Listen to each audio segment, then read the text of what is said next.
The most important quality in sales is a hard one to answer sometimes because there are so many different things. But I think it actually boils down to one key quality.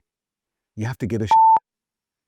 Because from that care, from that desire, everything else comes. It makes it much more likely you're going to be really keen to learn, work hard. You're going to be resilient when times are tough. Because the thing in sales is not if times are tough, it's when times are tough. And if you don't really care, if it doesn't matter enough to you, you're not going to carry on selling or carry on turning up if you simply don't give a shit about it all.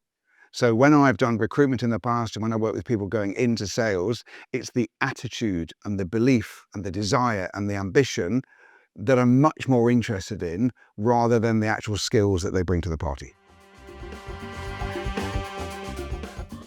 Yes, they have to care about something that translates into doing the job well. And so if it's to care to pay off some debt or to buy a house or to take their mum out for dinner or to have status amongst friends, which are all mainly money-driven desires, then that feels a simplistic and therefore good way to be motivated. But I don't think it's just about money. It can just be sometimes you're competitive and want to be the best. You want to be better than the people next to you. You want to prove your dad wrong or your mum wrong or your brother or sister or whatever it might be. So it's about, I guess, caring enough to be successful, and hopefully the success applies to the job that you're doing. Well, the simple answer is yes, you can. The real reply is I think it's very rare. And I think there's a few reasons why. I think that if you really don't care, there's no correlation between the work you put in and the results you get and how you feel about those results, I don't think you'll stay in sales. I wouldn't encourage anyone to do a job that they don't like. I think we can all tolerate them for a short time, needs must and all that. But it's very difficult to carry on doing something that you really do dislike.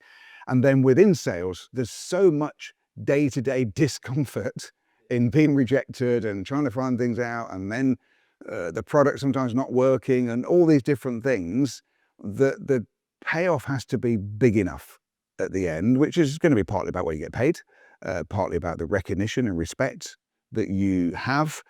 But I just don't see many people who get to a stage where they do year after year after year after year, and they really don't care less about the results. They just happen to be really good at communicating with people.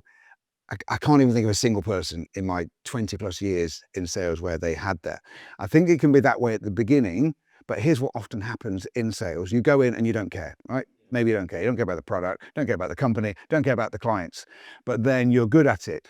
Now there starts to be over time a correlation between you being good at it and you being rewarded, you being recognized. You go on the president's trip to Antigua, you're making good money, you're driving that nicer car, you're going to nicer restaurants. You're now getting this risk-reward payoff where by being good at that thing, you get rewarded. Most of us like doing things we're good at because we get a reflection of ourselves in the success that we have. So I have seen people who started not caring, but actually if they are successful, they start caring because there's a direct correlation between that success at work and how they live their lives.